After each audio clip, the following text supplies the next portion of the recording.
আশা করি থাম্বনেল দেখে অলরেডি তোমরা বুঝে গিয়েছো আজকে কোন টপিকের উপরে ভিডিওটা হতে চলেছে। টপিকটা হচ্ছে সাধারণত ভোকাবুলারি, এবং দুই ধরনের স্টুডেন্টের উপরে বেস করে এই টপিকটা বা এই ভিডিওটা বানানো। কাদের কাদের? এক, যারা তাদের রাইটিং এবং স্পিকিং এর দক্ষতা বাড়াতে চায়, এবং দুই, যারা গভর্নমেন্ট এক্সাম অথবা কোনো কম্পিটিটিভ এক্সামের জন্য প্রিপারেশন নিচ্ছে। তো আমি প্রথমে একটা কথা সবাইকে বলে দিতে চাই, আমি তোমাকে এমন কোনো ওয়ে বলবো না যেটা তুমি ইউজ করতে পারবে না, বা এমন কিছু বলবো না যেটা তোমার কাজে লাগবে না। বোঝা গেল? সেকেন্ড, আমি কখনোই এমন কিছু বলবো না যে তোমাকে দিনে 5টা ওয়ার্ড মুখস্থ করতে হবে, দিনে 10টা ওয়ার্ড মুখস্থ করতে হবে, এমন বলে আমি চলে যাব না। আলটিমেটলি এটা কি হয়, যখন কেউ এটা বলে তখন কিন্তু তাকে বলে না যে কি করে সেটা করবে সে, আলটিমেটলি তার উপর এটা চাপিয়ে দিই আমরা, তাই না কি? কিন্তু আমি তোমাকে এক্সাক্ট ওয়েটা বলবো যেই ওয়েতে তোমরা ভোকাবুলারিটা শিখবে। ঠিক আছে? তো প্রথমেই আসা যাক তাদের কাছে যারা নিজের স্পিকিং অথবা রাইটিং কে ইনহ্যান্স করতে চায়।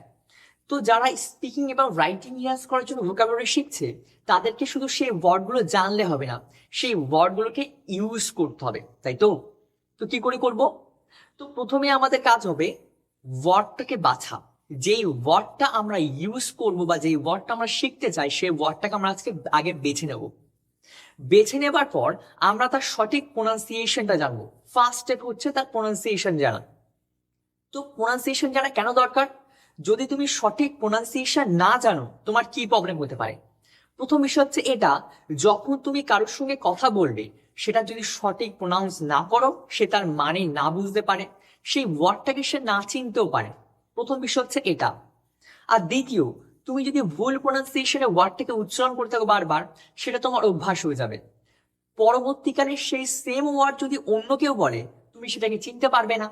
যদি চিনতেই না পারো, তাহলে তুমি তার মানে কি করে বুঝবে? তুমি তাকে আর তার সঙ্গে কমিউনিকেট করতে পারবে না, তাই তো? তো সঠিক প্রোনাউন্সিয়েশন থাকা খুবই দরকার।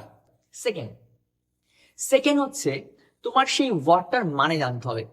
এই ওয়ার্ডটার মানে যখনই তুমি জেনে গেলে, এখানে তোমার অর্ধেক কাজ শেষ। এরপরে তুমি কি করবে? তুমি ওটাকে খাতায় একটু নোট ডাউন করবে। কোনটা? এবার তুমি বলবে, এই তো তুমি তো প্রথমে বললে যে না তোমাকে লিখতে হবে না, কিন্তু লিখতে বলছো। তো আমি তোমাকে কি জন্য লিখতে বলছি এটাকে প্রথমে শোনো। তুমি ওটাকে প্রথমে লিখবে, লেখার পরে তুমি ওটাকে কি করবে? ফোনে ছবি তুলবে। তো লেখার সময় কি করতে পারো, তুমি তার মানেও লিখে নিতে পারো। মানে লিখলে তোমার সুবিধা হবে। বোঝা গেল? সেকেন্ড, এটা যখন তুমি লিখে নিলে, লিখে নেওয়ার পরে তোমাকে কি বললাম, তুমি সেটাকে ছবি তুলবে। ছবি তুলে সেটাকে তুমি ওয়ালপেপার বানাবে মোবাইলে। তোমার যে নিজস্ব মোবাইল আছে সেই মোবাইলে ওয়ালপেপার বানাবে, বা যে মোবাইলটা তুমি ইউজ করো। বোঝা গেল? সেটা তোমার মায়ের মোবাইল হতে পারে, বাবার মোবাইল হতে পারে, সেখানে তুমি ওয়ালপেপার বানিয়ে নিলে। কেন? কেননা তুমি ভালোভাবে জানো আজকালকার দিন আমরা কতটা ফোনের প্রতি অ্যাডিক্টেড হয়ে পড়েছি, তাই না? তো এটাকেই আমরা ইউজ করতে পারি। কি করে ইউজ করতে পারি?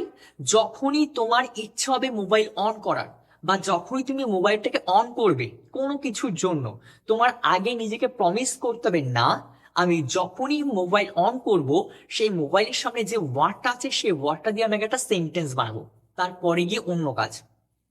সব থেকে ভালো একটা ছোট্ট করে স্টোরি বানালে। তো যারা বিগিনারে আছে তারা ভাবছে স্টোরি কি করে বানাবো।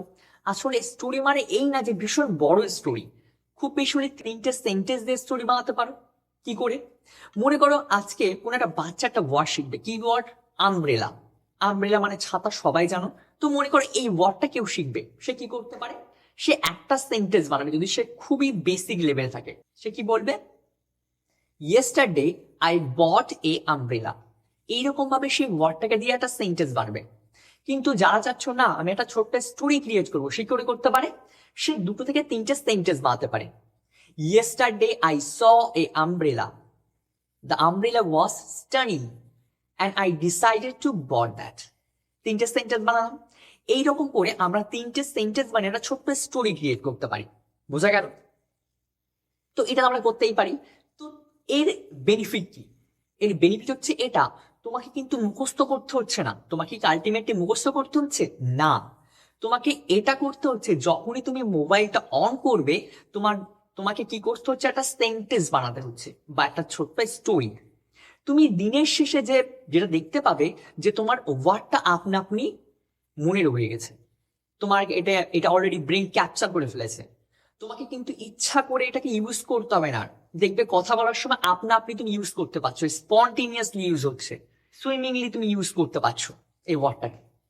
আমি সেম ওয়ে ফলো করি এবং আমি খুব ভালো ফল পাই। বোঝা গেল? এবার সেই দ্বিতীয় যারা ব্যক্তি আছে বা দ্বিতীয় যারা স্টুডেন্ট আছে যারা কম্পিটিটিভ এক্সামের জন্য প্রিপারেশন নিচ্ছ, তারা কি করতে পারো, তারা দিনে 4টে থেকে 5টা ওয়ার্ড নিতে পারো। আচ্ছা, যারা স্পিকিং অথবা রাইটিং এর জন্য যারা ভোকাবুলারি শিখছো, তারা খুব বেশি হলে 2টো ওয়ার্ড নেবে, তার বেশি নেবে না।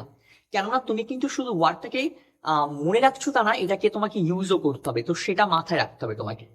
কিন্তু যারা কম্পিটিটিভ অথবা গভর্নমেন্ট এক্সামের জন্য প্রিপারেশন নিচ্ছ, তারা 4টে থেকে 5টা ওয়ার্ড নিতে পারো। নিয়ে তোমাকে কি করতে হবে, তোমার একটা দিনের মধ্যে সেটাকে ভাগ করে নিতে হবে। কি করে ভাগ করবে? সকাল থেকে দুপুর অব্দি একটা ওয়ার্ড মুখস্থ করবে, তারপরে দুপুর থেকে বিকাল অব্দি একটা ওয়ার্ড, বিকাল থেকে সন্ধ্যে 7টা 8টা অব্দি একটা ওয়ার্ড মুখস্থ করবে, এবং তারপরে গিয়ে 7টার শোবার আগে অব্দি একটা ওয়ার্ড। একটা ওয়ার্ড মানে এই না যে শুধু ওই ওয়ার্ডটা নিয়ে পড়ে থাকলাম, তুমি ওই ওয়ার্ডটা গিয়ে তো সেন্টেন্স বানাবেই যখন তুমি মোবাইল ওপেন করবে, কিন্তু অন্য যে ওয়ার্ড গুলো আছে সেই ওয়ার্ডের মানেগুলো দেখবে এবং মাঝে মাঝে ওয়ার্ড গুলোর উপরে চোখ ঘোরাবে। বোঝা গেল? আগে ঠিক যেমন এক্সাম্পল দিয়েছি, একটা ওয়ার্ড প্রথমে চুজ করবে, তার প্রোনাউন্সিয়েশন সঠিকভাবে জানা যায়, তার মানেও সঠিকভাবে জানা যায়। এটা কিন্তু খুবই ইম্পর্টেন্ট ওয়ার্ড ভোকাবুলারি শেখার জন্য। এবং আমার যেটা মনে হয়, এই ওয়ে ফলো করলে তোমরা খুব সহজেই ওয়ার্ড গুলোকে নিজের মধ্যে আত্মস্থ করতে পারবে।